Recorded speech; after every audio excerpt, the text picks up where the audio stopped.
Muy buenos días, queridos oyentes, queridos hermanos de la Iglesia Cristiana Evangélica Solo Cristo Salva, que nos congregamos en Ecuador 45 de la ciudad de Chipoleti, República Argentina. En este quinto domingo, que no nos podemos congregar como nos gustaría, quiero presentarles este culto dominical virtual. Pero antes quiero llevarles a un pensamiento que lo encontramos en Isaías, capítulo 55, versículo 9. Dice: mis caminos son más altos que vuestros caminos. A veces tenemos la sensación de desconcierto cuando pensamos cómo actúa Dios. Sé que Él declaró: porque mis pensamientos no son vuestros pensamientos, ni vuestros caminos mis caminos. Job no recibió una explicación de su sufrimiento. Lo encontramos en capítulo 1 de Job, versículo 5 y versículo 8. Pero luchaba por entender. Y Dios le preguntó: ¿es sabiduría contender con el Omnipotente? Job capítulo 40, versículo 2. Con estas palabras el patriarca quedó sin poder contestar ante la grandeza de Dios. Aunque los caminos del Señor parezcan a veces misteriosos e incomprensibles, podemos aprender a descansar confiadamente en que sus caminos son más elevados que los nuestros. Que cada uno de nosotros podamos expresar: Padre, aunque no entienda, ayúdame a comprender y a entender y a confiar en ti. En esta mañana tendremos el mensaje a cargo del pastor Samuel Pérez Millo desde la ciudad de Vigo, España, haciendo la introducción a las profecías bíblicas. El grupo de apoyo y canto de la congregación va a cantar y nos va a regalar esta linda canción que combina con este pensamiento: mis caminos son más altos que vuestros caminos. Por eso nos van a presentar el Dios que adoramos.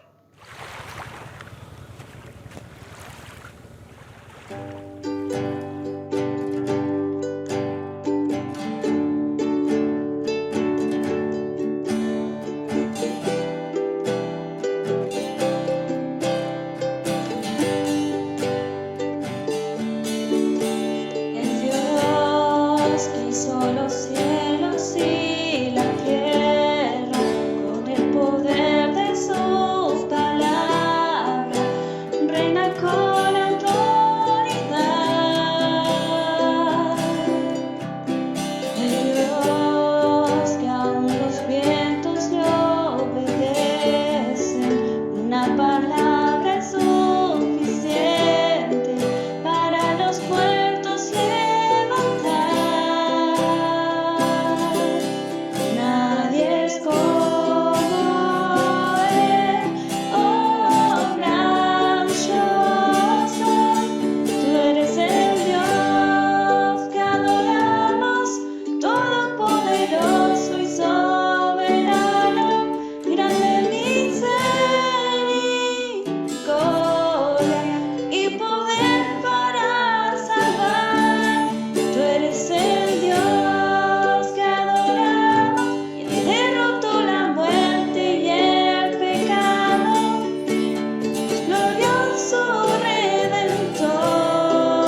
Padre Celestial, queremos darte las gracias a ti, porque tú eres claro en tu palabra y nunca alcanzaremos a comprender tus caminos.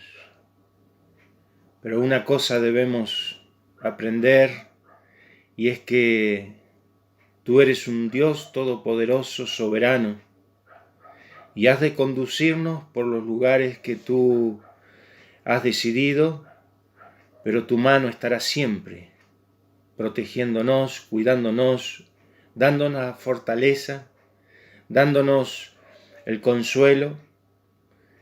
Queremos darte las gracias porque a pesar de que estamos impedidos de congregarnos físicamente, podemos hacerlo por este medio.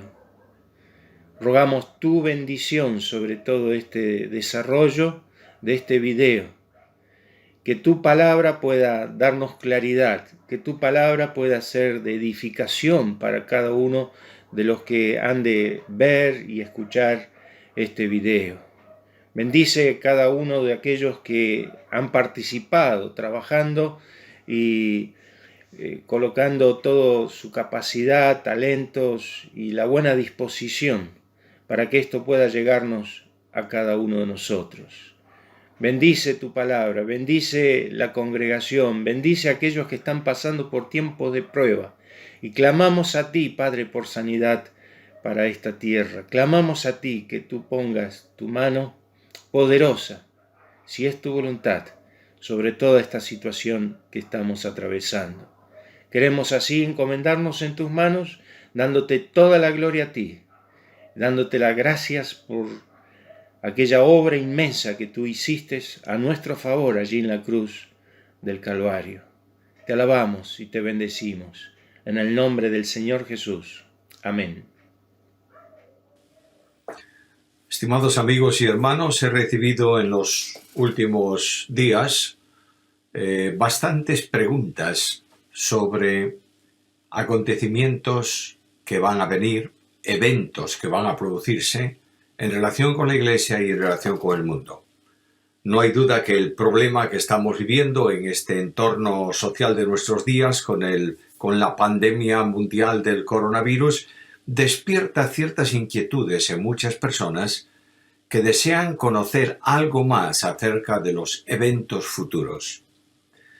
Por eso, con la ayuda del Señor, vamos a empezar una serie que va a tratar, va a tocar, va a considerar estos aspectos futuros de los eventos que van a producirse conforme a la palabra de Dios. Vamos a abrir la Biblia y estudiar algo acerca de lo que ella revela proféticamente sobre el tiempo venidero. No podemos olvidar que la Biblia es la revelación que Dios hace de sí mismo para ser conocido. En la carta a los Hebreos, en la epístola a los Hebreos, en el capítulo 1, leo estas palabras, versículo 1, Dios, habiendo hablado muchas veces y de muchas maneras en otro tiempo a los padres por los profetas, en estos postreros días nos ha hablado por el Hijo a quien constituyó heredero de todo y por quien asimismo hizo el universo. Por tanto, Dios ha hablado. No ha guardado silencio nunca, porque el interés de Dios es que el hombre le conozca.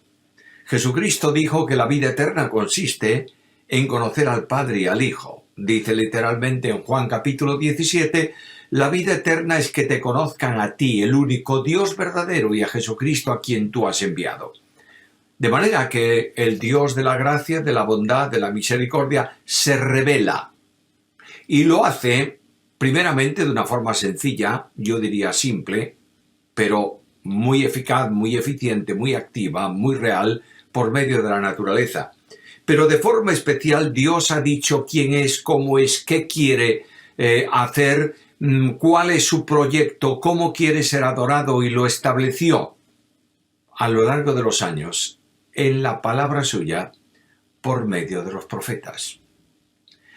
No existen hoy revelaciones nuevas acerca de Dios. Dios envió a su Hijo Jesucristo, nuestro Señor, al mundo. Y nos dice el escritor de la carta a los Hebreos que el discurso definitivo de Dios se llama Hijo. ¿Queremos saber cómo es Dios? Miremos a Cristo. ¿Queremos saber cómo ama a Dios? Miremos a Cristo. ¿Queremos saber la omnisciencia de Dios? Miremos a Cristo. Desde que Cristo vino al mundo, Dios guarda silencio en cuanto a revelación personal sobre sí mismo, no así sobre acontecimientos que van a venir, sobre eventos futuros, sino específicamente sobre Él. Quiero hacer una primera advertencia en un mundo lleno de interpretaciones subjetivas. Es enormemente fácil oír hoy, especialmente lamentablemente desde los púlpitos de las iglesias, que alguien diga: Dios se ha revelado a mí esta noche y me ha dicho que, y yo voy a deciros ahora lo que Él me dijo porque es palabra de Dios. Eso no es verdad. Dios se revela solamente por la Biblia. Y es el Espíritu de Dios que conduce a cada uno de los creyentes a una reflexión sincera y seria acerca de lo que Él es y de lo que Él quiere que le rindamos de forma de vida, de adoración, de reconocimiento. Y esto lo revela por su palabra. De modo que cuando yo estudio la Biblia, no importa lo que sea, no importa si tiene que ser el estudio de un salmo o tiene que ser el estudio de un pasaje histórico o tiene que ser una revelación profética, la Biblia es un libro que tiene que ser interpretado. Como tiene que ser interpretado, tenemos que preguntarnos primeramente, ¿qué es la Biblia? Yo sé que todos o la mayoría de los que estáis viendo este estudio esta mañana tenéis claro que la Biblia es la palabra de Dios. Y que esa palabra de Dios ha sido comunicada a los autores elegidos por Él a lo largo de los años. Y que el mensaje que esos autores humanos, a lo largo de más o menos 1400 años y unos 35 escritores diferentes, todo lo que ellos escribieron ha sido impulsado, comunicado por Dios y constreñido para hacerlo. De manera que cuando yo voy a la Biblia y pregunto cómo ha llegado a nosotros esta revelación admirable, el apóstol Pedro en el capítulo 1 de su segunda epístola y en el versículo 21 dice así: porque nunca la profecía fue traída por voluntad humana, sino que los santos hombres de Dios hablaron siendo inspirados por el Espíritu Santo. No es palabra de hombre, no es reflexión de hombre, no es filosofía humana, no es ciencia humana. La Biblia entera es la palabra de Dios. Ahora notad que el apóstol Pedro dice que estos hablaron siendo inspirados por el Espíritu Santo. Y la primera verdad sobre inspiración está en este versículo. Este verbo inspirar es el verbo empujar, el verbo orientar, el verbo podría ser también constreñir. Dice este versículo de Pedro esta verdad de esta manera: Dios comenzó escogiendo soberanamente la persona que Él determina. En segundo lugar, le da la capacidad para que perciba el mensaje de Dios. En tercer lugar, le exhorta, le invita, le constriñe para que lo escriba. Y todo cuanto ese hombre, esa persona ha escrito es únicamente la palabra de Dios. Puedes verlo en muchas ilustraciones bíblicas. Por ejemplo, abres la profecía de Jeremías y descubres en el capítulo 1 que Jeremías dice: lo que yo estoy escribiendo es lo que Dios me dijo. Palabra de Dios. Pero también dice que Dios lo escogió desde antes de su nacimiento para darlo por profeta a las naciones. Y Jeremías está profetizando y Jeremías tiene serios problemas, como ocurre siempre cuando se predica solo la palabra de Dios. Tiene serios problemas en la sociedad, es despreciado, es aborrecido por las gentes, es castigado injustamente, etcétera, etcétera. Y un día Jeremías, permitidme decirlo de esta forma tan coloquial, se enfada. y dice a Dios: se terminó. Desde hoy no voy a hablar más en tu nombre, porque mira lo que me ocurre. Me sonrío, porque me imagino al Dios del cielo, el Padre infinito, mirando a Jeremías y diciendo: qué enfadado está hoy este chiquito. Y le dice al profeta: mira, voy a trabajar dentro de ti para que descubras mi soberanía en tu ministerio. Y dice el profeta que sintió un fuego que lo quemaba dentro de sí, era más fuerte que él, y dice: dice a Dios, y me has vencido. ¿Por qué me has vencido? Porque Dios había determinado que Jeremías fuese su profeta a las naciones. Punto final. Segunda cuestión importante en el día de hoy.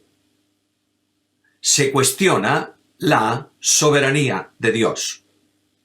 No se predica soberanía de Dios. El Dios del cristianismo actual es un Dios chiquito. Se queja por todo, pide por todo, ruega por todo y generalmente no es capaz de llevar a cabo su propósito. No es mi Dios ese. Mi Dios es soberano. Y este soberano Dios estableció que la palabra suya fuese escrita, escogió hombres para hacerlo, le revela el mensaje, los conduce para que lo que escriban sea la palabra de Dios, y de pronto el apóstol Pablo habla de la consecuencia de ese escrito. Y en la segunda carta a Timoteo, capítulo 3, versículo 16, el apóstol dice que toda esta escritura es inspirada por Dios y útil para enseñar, redarguir, corregir, instruir en justicia. La palabra de Dios es inspirada, dice Pablo. Ahora, el verbo que utiliza Pablo no es el verbo que utilizó Pedro. Pedro habla de impulsar, de empujar. Pablo habla de soplar. No tiene palabra para expresar esa idea. Y lo que Pablo hace es, permitidme decirlo así, inventarse una, escribir una. Y esa palabra que Pablo ha escrito referente a la inspiración es la palabra soplada por Dios. De manera que, si me permites ilustrarlo de una forma muy simple para que cualquiera lo entienda, cuando el Espíritu Santo de Dios verifica el escrito del profeta y ve que todo lo que el profeta escribió, todo lo que el evangelista escribió, todo lo que el salmista escribió, corresponde solamente al mensaje que Dios le ha comunicado, sopla sobre el original del escrito, el primer escrito bíblico, y cuando Dios sopla, le comunica vida. Por eso en Hebreos capítulo 4 y versículo 12 dice que la palabra de Dios es penetrante, es actuante, dice, es eficaz. Y esa palabra eficaz, ese adjetivo eficaz, necesitaría por lo menos dos adjetivos para darle el completo sentido que tiene. La palabra de Dios no solamente es eficaz porque actúa para lo que Dios le envía, sino que es eficiente. Porque tiene poder para convencer, para redarguir y también para condenar. Mis queridos hermanos, la Biblia es plenariamente inspirada por Dios, ¿lo crees? No solamente las ideas, como algunos por ahí dicen, no solamente ciertos conceptos, dejando al arbitrio del autor que escriba lo que le parezca mejor sobre otras cosas. Cristo dice que ni una jota, una iota, ni un tilde de la ley pasará. ¿Por qué? Porque es palabra de Dios. De modo que los signos más pequeños del escrito han sido soplados también por el Espíritu Santo, y toda la Escritura, sin distinción alguna, es palabra inspirada de Dios. ¿Crees esto? Permíteme llevarte a una reflexión. Si creyéramos que la Biblia es plenariamente inspirada, la leeríamos más, la estudiaríamos más, la amaríamos más, la predicaríamos más y, sobre todo, viviríamos más conforme a esa Biblia. Ahora, la Biblia es un libro de muchos estilos literarios. Al principio tenemos 5 libros que le llamamos el Pentateuco, se le llaman el Pentateuco, no solamente Pentacinco, sino que habla de estuches, como si estuviesen guardados en 5 estuches. Los libros de Moisés únicos de ese género en la Biblia. Después vienen los libros históricos. Selección divina de la historia humana. Luego los libros poéticos. Después los proféticos. Luego los 4 evangelios del Nuevo Testamento. El libro histórico bisagra, que es el libro de Hechos. Las epístolas de Pablo, las epístolas de Pedro, las epístolas de Juan, Santiago, Judas, Hebreos. Y finalmente concluye con una panorámica profética admirable en el libro de Apocalipsis. Ahora, cada uno de esos conjuntos literarios de la Biblia tienen también sus propios estilos, a los que tenemos que estar atentos. La mejor manera de interpretar cualquier escrito es la interpretación histórico-gramático literal. De manera que si yo escribo en un libro mío, escribo una frase cualquiera, algunos afirman que esto ha sucedido. Digo, por ejemplo, estas palabras. Se entiende que el que lo lea comprende que yo estoy refiriéndome y afirmando algo que ha ocurrido. No se le ocurre alegorizar eso, y cuando dice, afirma que algunos dicen, está tratando de decir lo que no dice la frase en sí, sino que la interpretan literalmente. De esta manera, tenemos que interpretar la Biblia. Hay un sistema interpretativo que algunos usan, que es el sistema alegórico. Es decir, lo que dice el texto no es exactamente lo que Dios quiere decir. Tenemos que buscar lo que Él quiere decir en un significado profundo que está por debajo. Y cada autor que busca ese significado interpreta la Biblia a su forma y a su capricho. La única manera de interpretar correctamente la Biblia es formulándonos esta reflexión. ¿Qué dijo Jeremías? Cuando lo dijo, ¿para quiénes lo dijo? Con las palabras que las dijo. De manera que cuando yo interpreto así, tengo la garantía de no equivocarme en el mensaje. Esto también ocurre en el asunto profético. La profecía debe ser interpretada literalmente siempre y cuando no tenga alguna figura de lenguaje que no me lo permita interpretar así. Pongo un ejemplo, no de la profecía solo, sino de los salmos. Por ejemplo, el que habita al abrigo del Altísimo morará bajo la sombra del Omnipotente. Bueno, ¿qué es eso de abrigo del Altísimo? Una figura de lenguaje. El que vive amparado, cobijado por Dios, estará exento de cualquier tipo de dificultad porque está a su sombra. Me voy al Salmo 23 y leo aquel versículo. Aunque ande en valle de sombra de muerte, ¿cómo puedo yo eliminar una sombra? Pues la forma de eliminar una sombra más eficaz es cuando otra sombra mayor cubre esa sombra y esta sombra desaparece. Por ejemplo, estás viendo un árbol en plena luz del día, bajo el sol, y proyecta sombra, y de pronto viene una nube y se pone por encima del árbol y desaparece la sombra del árbol, porque otra sombra mayor lo cubrió. De ahí que el Salmo dice que el que habita al abrigo del Altísimo morará bajo la sombra del Omnipotente. Figuras de lenguaje. También en profecía tenemos que estar atentos a las figuras de lenguaje. Hay pasajes de la profecía que describen ciertos movimientos de seres, por ejemplo, de ángeles caídos o de demonios, que los compara con animales, con escorpiones, con no sé cuántas cosas, y tenemos que entender ahí que Dios está utilizando una figura para enseñar una verdad. Ahora, la interpretación bíblica que vamos a seguir en este tiempo de examen de algunas profecías es la interpretación literal. Hay otra forma de interpretar la Biblia que se llama interpretación dogmática, que busca apoyar lo que hay que creer en textos bíblicos, no al revés. Es decir, la fe aceptable por el creyente no se origina en textos que se estudian, sino al revés. Presentamos una posible verdad de la fe y buscamos textos que la sustenten. No os olvidéis que cuando tú seleccionas un texto fuera de su contexto, lo conviertes en un pretexto. De ahí que hay algunos que hablen de que la salvación puede perderse buscando textos que nada tienen que ver con eso. Y diciendo que solo el que persevere hasta el fin será salvo, cuando tiene que ver con los creyentes en el tiempo de la persecución, en el tiempo de la tribulación, Israel en el tiempo de la tribulación, los salvos en el tiempo de la tribulación.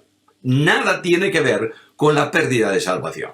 Por tanto, vamos a centrarnos en la interpretación literal de la palabra de Dios. Ahora, cuando tú vas a la profecía bíblica, sobre todo la profecía, los eventos futuros, porque hay gran parte de la profecía que está cumplida, ya se ha cumplido, la historia la llevó a demostración práctica de que lo que Dios dijo se cumplió. Bueno, ya se ha cumplido, no tenemos problema.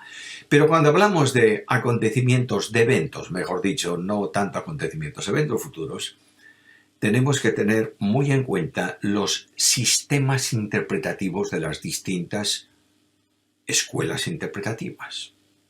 Tenemos un sistema de interpretación que se llama el sistema amilenial, en donde ese sistema no cree que el milenio va a existir, que Cristo va a venir a reinar aquí a la tierra, y que la resurrección es solamente una al final de los tiempos para justos que van a la gloria y para injustos que van a la perdición. No puede sustentarse ese método en gran parte de los pasajes que el Nuevo Testamento presenta para el futuro. Estos que piensan de esta manera utilizan una forma interpretativa que es ya cumplida, es decir, un cumplimiento hecho ya.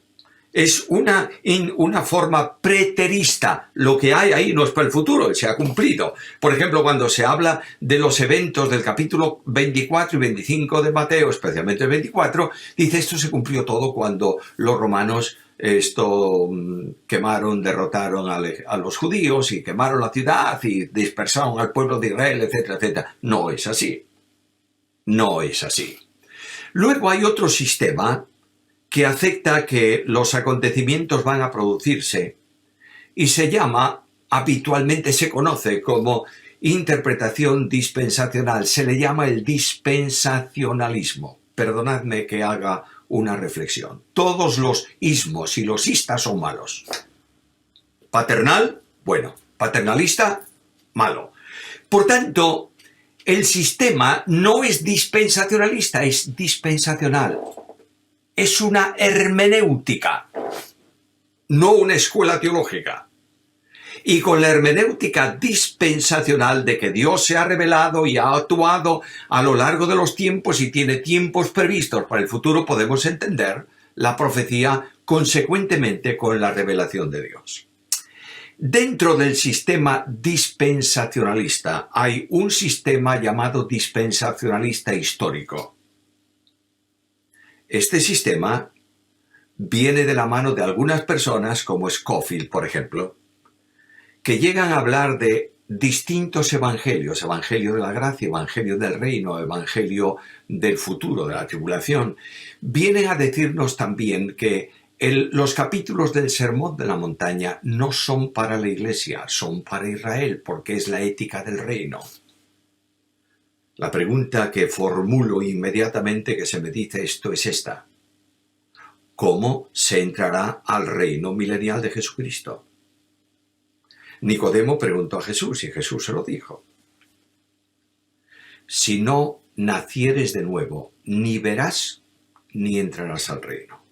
Y Pablo me dice que espiritualmente me ha liberado del poder de las tinieblas y me ha trasladado ¿a dónde?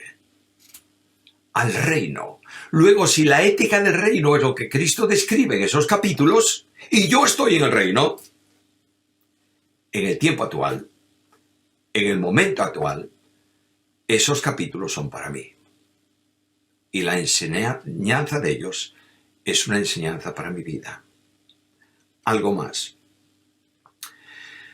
Las distinciones entre Israel e Iglesia son evidentes y necesario tenerlas en cuenta.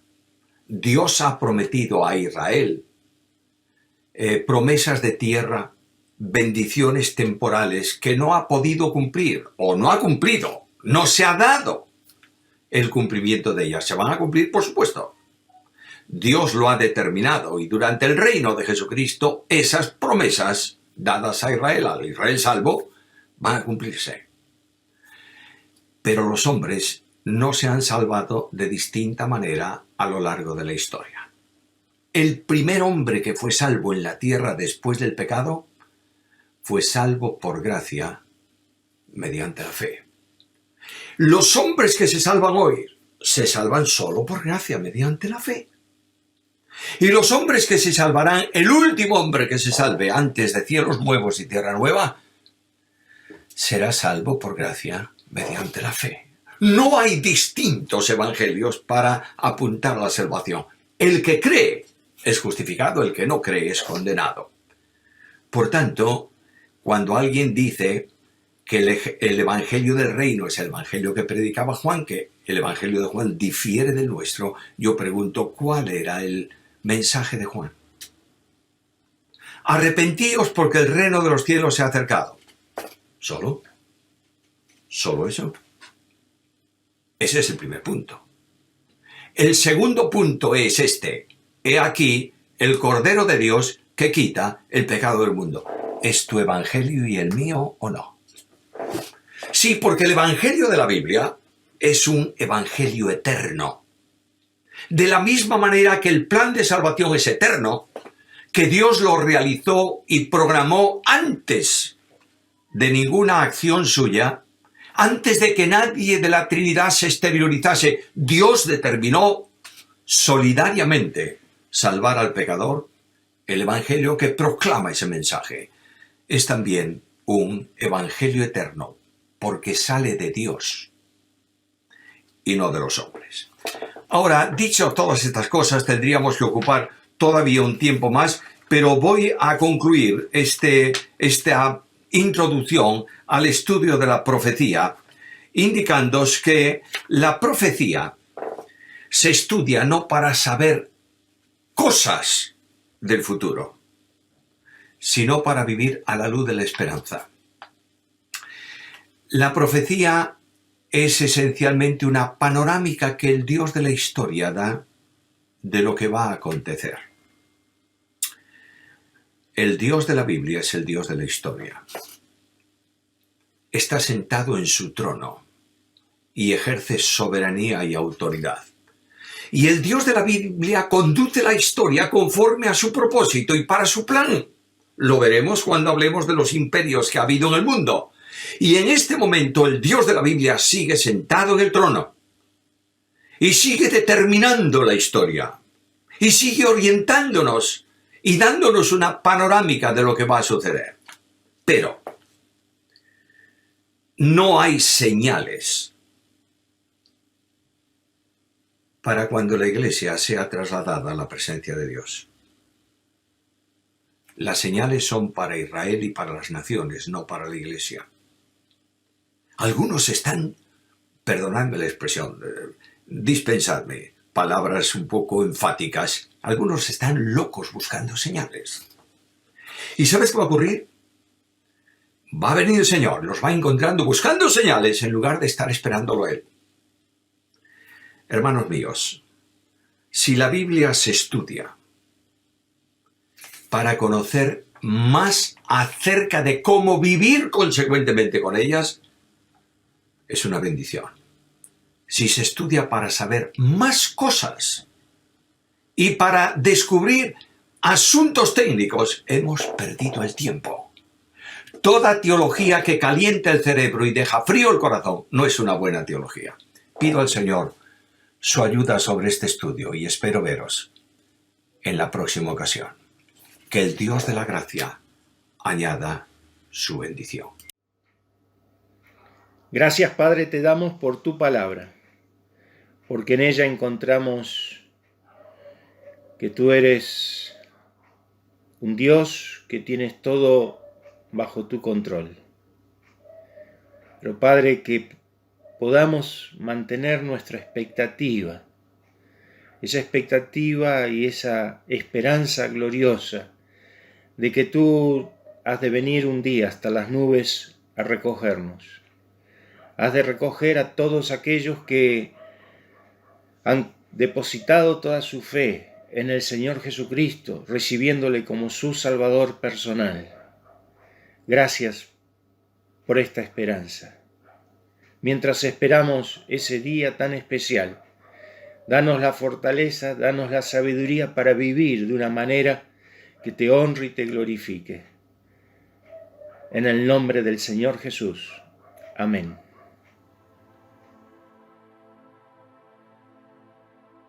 ¿Quién soy yo para poder hablar contigo? ¿Quién soy yo para que me hayas escogido? ¿Quién soy yo para hacerme esta pregunta y tener alguna duda? ¿Quién soy yo? ¿Quién soy yo para mirarte y no fundirme? ¿Quién soy yo para que quiera recibirme? ¿Quién soy yo para que tú te compadezcas y compartas tu grandeza? ¿Quién soy yo? Tú eres Dios y yo soy hombre. Yo soy barro y tú las manos que me forman. Yo soy sombra y tú eres luz. Y perdona que me asombre tanto amor inmerecido. Yo que tanto te he ofendido. Oh Jesús, ¿quién soy yo para que me ames?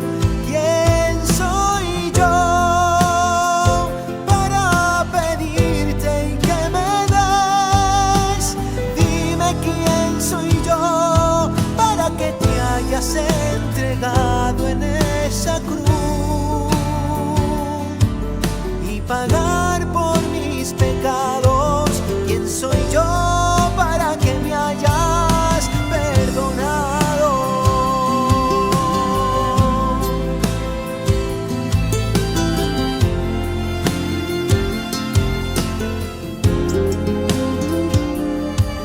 Tú eres Dios y yo soy hombre. Yo soy barro y tú las manos que me forman. Yo soy sombra y tú eres luz. Y al amor le diste nombre, un cordero inmaculado que sin mancha ni pecado se hizo cruz. ¿Quién soy yo para que me ames?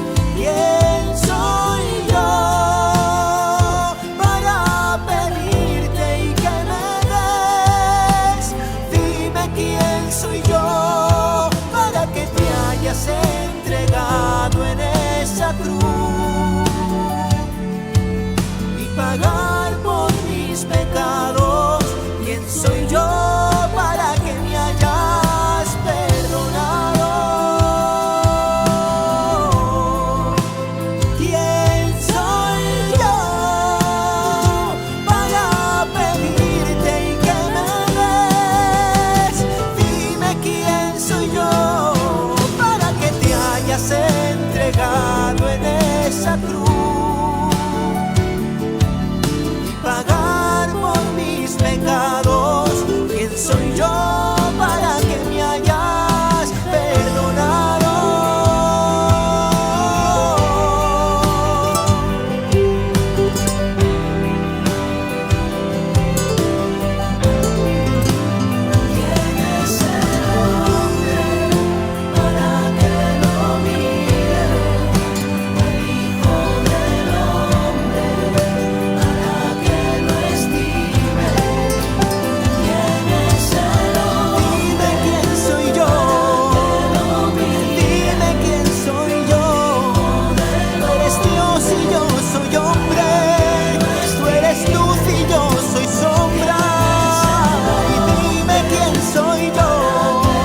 aquí el sol de la mañana, la luz y la esperanza. He aquí el Salvador.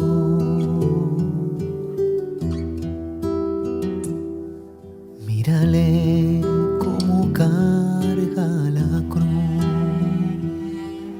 hacia el monte de la calavera.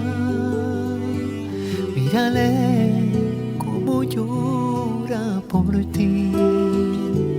Y hay tinieblas en toda la tierra. Ha vencido la muerte. Nos ha dado la vida. Es tan fácil quererle si sientes sus heridas. Ha partido su cuerpo,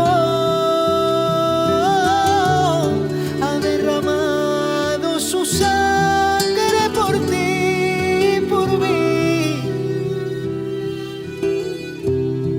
Gloria a ti, Nazareno. Toda la gloria a ti. Toda la gloria a ti. Toda la gloria a ti. Ha vencido la muerte. Nos ha dado la vida. Es tan fácil quererle si sientes sus heridas. Ha partido su cuerpo, ha derramado su sangre por ti, por mí. Gloria a ti, Nazareno. Toda la gloria a ti. Toda la gloria a ti. Toda la gloria a ti. Toda la gloria a ti. Cuando era como la hora sexta, hubo tinieblas sobre toda la tierra hasta la hora novena. El sol se oscureció y el velo del templo se rasgó por la mitad. Entonces Jesús, clamando a gran voz, dijo: Padre, en tus manos encomiendo mi espíritu. Y habiendo dicho esto, expiró. Santo, santo, santo, eres Señor. Santo, santo, santo, eres Señor. Santo, santo,